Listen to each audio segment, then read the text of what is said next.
এখন দেখাবো, ধরেন আপনি কোনো একটা দোকানে গেলেন কিন্তু কোনো অর্ডার দেবে না, সেক্ষেত্রে দোকানটা কিভাবে ভিজিট দেখাবেন। তো হচ্ছে আউটলেট সেলসে যাবেন বা সেকেন্ডারি অ্যাপস ওটা ওপেন করবেন। ওপেন করে সাইন ইনে ক্লিক করবেন। ক্লিক করার পর আবার অর্ডারে যাবেন।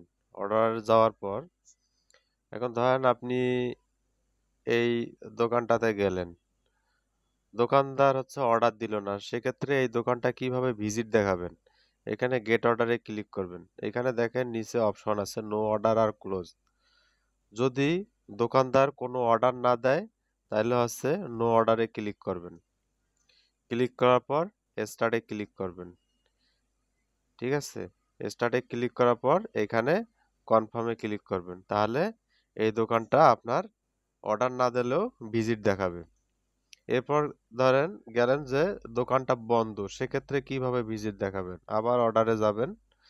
অর্ডারে গিয়ে দোকানটা সিলেক্ট করবেন।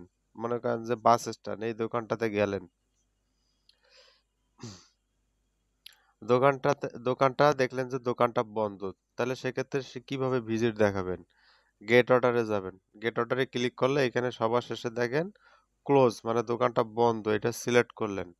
সিলেক্ট করার পর স্টার্টে ক্লিক করবেন। স্টার্টে ক্লিক করার পর কনফার্মে ক্লিক করবেন। তাহলে ওই দোকানটা আপনার ভিজিট দেখাবে। ঠিক আছে, কোনো দোকান যদি অর্ডার না দেয় সেক্ষেত্রে নো অর্ডার, আর যদি বন্ধ থাকে সেক্ষেত্রে ক্লোজে ক্লিক করে আপনি হচ্ছে দোকানটা ভিজিট দেখাতে পারবেন। ধন্যবাদ।